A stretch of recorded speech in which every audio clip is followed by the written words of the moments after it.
You hear, right now when we were talking about CNN and we were talking about kind of what's been going on with Kavanaugh, we've been talking for a long time, obviously, about Antifa and Black Lives Matter. And you hear people often complaining, saying, well, someone has to do something. Right? We hear that all the time. Someone has to do something. He was asking me, we do this kind of pre-interview, and he was asking me about this show and what it was that inspired me to do this show. This show is the result of someone has to do something. Let me explain what that means. And this was important because I have an email recently from someone from the YAF conference, and I appreciate the email that you've sent. By the way, life advice at loudwithcrowder.com. We'll be doing a whole episode with nothing but life advice that you probably won't want. But I remember a time when every conservative I knew, including myself, about how there was no conservative late. They're like, where's the conservative late night? Where's the answer to the Daily Show? You still often hear it, right, from people who watch cable news. How the left has a stranglehold on comedy. Everyone kept saying that we needed someone's got to do something. And I remember pitching this program. Now, whether you like it or not, this is not the point, whether you enjoy the program or not. I know many of you do not, but you're here anyway, and I appreciate you suffering through it with us. I really do. Sometimes I wonder why you watch, but I appreciate it. I pitched this show day in and day out at Fox News for 4.5 years and was told that it would never work. This very show, what you know also, by the way, has changed my mind, was turned down by, I think, every major conservative publisher. Everyone, all the ones that I can think of. There might be a few that didn't, so I don't want to drag anyone through the mud who wasn't involved. But at a conference table, the phrase, conservatives don't like comedy, they only want Obama doomsday books right now, were actually spoken. Surprising. So I think this is important because we often, someone's got to do something. We have people even come up after the show, like, what do I with CNN with my friends? Someone's got to do something. And I don't want to point to anyone specifically. We're hiring, right? And you can go to loudwithcrowder.com to see we're hiring, we're moving to new spaces, expanding all the time. There were some people when we were hiring, very good people, but you know this, they effectively just wanted to take part. We have like an 80% dropout rate. Yep. They just wanted to come and kind of work. This isn't for you. This is the kind of place where you do whatever it takes. You grind until it's done because what? Because somebody has to do something. It applies both ways. If we stop doing this show, there's no one to carry the mantle right now. There's no one else. There's no one else who's going to provide this. And we keep putting ourselves through something that obviously the ringer, it's very difficult, and we're getting more people coming in to do the program. I was talking with Ben about this. They have much more staff than we do, but we do it because someone has to do something. This is us doing something. You know why people can't stand complainers? And this is someone has to do something, the person who just sits idly by and says this. And believe me, I'm going to tie this into a way that's hopefully helpful. It will be helpful if you have ears to hear. You know why people can't stand complainers? It's not just because they're annoying. But they are. It's because in complainers, we see weakness. And in weakness, we see untrustworthiness. We see betrayal. The left loves to vilify. I was just talking about this with Gavin McInnes, and this was what kind of spurred this. I was just talking with the left. They love to vilify the strong as toxic. Let me ask you, how many times have you been betrayed in your life by a strong man or a strong woman? How many times have you been backstabbed by the person with a backbone? The person who may be a little bit tough to deal with, might be a little bit brash, might be a little bit blunt, but gets things done. How many times have they screwed you over? Think about it, genuinely. No, it's the weak among us who hurt us. And we see weakness in complainers. Someone who is about how things shouldn't be so. Oh, this thing, I can't believe that things are this way. You and I, we all subconsciously say, oh, so you're not doing anything to change that it's so. They're just waiting for somebody. Somebody has to do something. That's inaction. And inaction is a decision. Someone's got to do something. We hear that all the time. Stop being the person who says that. Be the person who does something. And let me tell you something. And as an employer, because what I'm about to tell you applies to anyone in your life whose respect is needed to be earned at all, or is worth earning. If there's anyone whose respect you need to earn or you think is worth earning, this applies to you. As an employer, the most valuable person to me is the guy who comes to me with solutions to problems that I didn't even know existed yet. The most valuable, the MVP is the guy or girl who says, I noticed this wasn't working properly, or I noticed that this could be made more efficient, and I thought we could fix it through ABC or XYZ. I do have your permission to do so. I am the person looking to give you more money.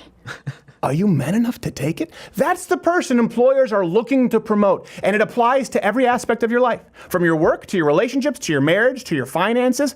You know who the least valuable person is in a company?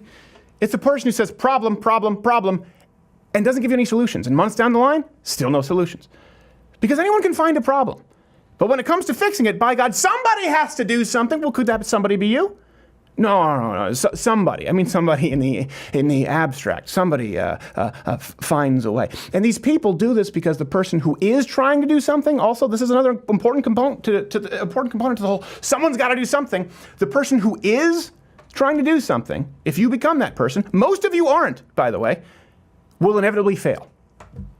That's a part of being the person who does something. You know who never fails? The person who sits by and says, someone has to do something. Will someone please think of the children? How about you think of the children? Someone has to do something. And then they can sit by and find more problems and point to the failures of the people who are doing something. But in the long run, they're not the ones helping you, providing solutions. Not only are these people less valuable in an employment situation, they cease to be valuable to anyone in their life.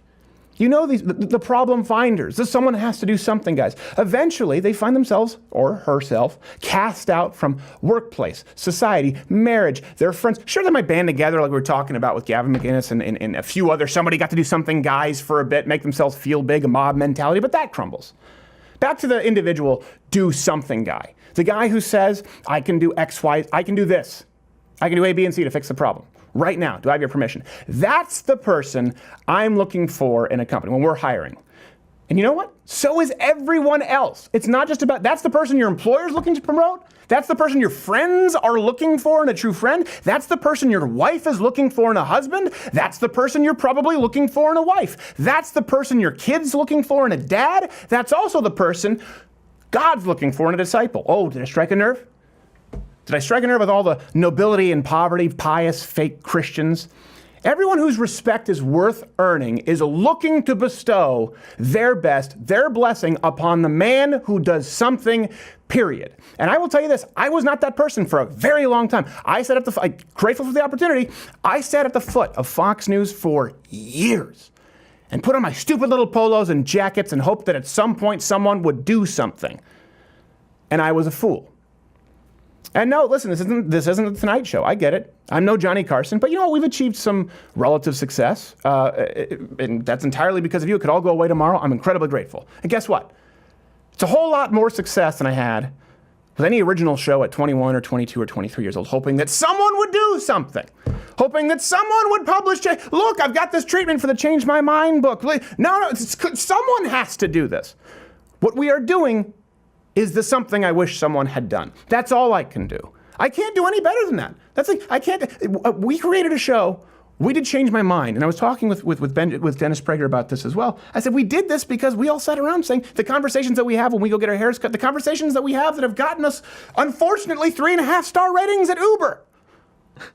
You never see on air. It's not about scoring political points. That's what Change My Mind was. It was someone has to do something. And I know that at least millions of you have benefited.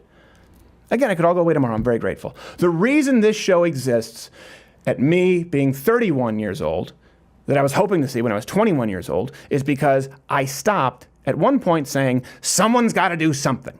So the question I most often get, and we'll do this life advice for people who are Mug Club members, but can be answered really simply with this.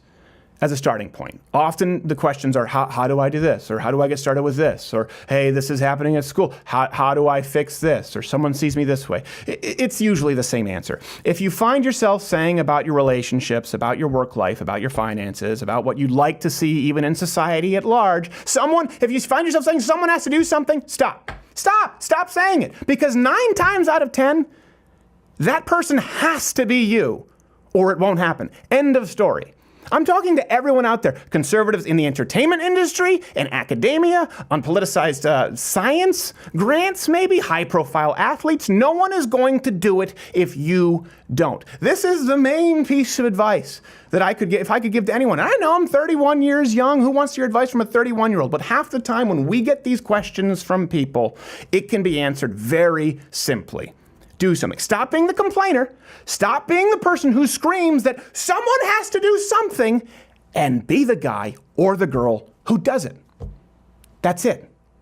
This week, go forward, be the guy who does something. Hey there, YouTube viewer. If you like this video, you first off should probably seek counseling, but you should subscribe or hit the notification bell or watch one of these videos that's playing. The truth is, I don't know what any of that means anymore. If you try and subscribe or hit the notification bell, you won't be notified. And if you try and click one of these videos, it's just going to take you to BuzzFeed Boldly Fat Broads as they get carried out of their houses where they had to break down the north wall and they get carried out in a land whale tarp. I don't know what's happening on YouTube. I know what's happening with Mug Club, louderwithcrowder.com/Mug Club. You get to watch The Daily Show 1 hour every single day, not just clips, along with like 15 other shows for $69 annually if you're a student or veteran or military.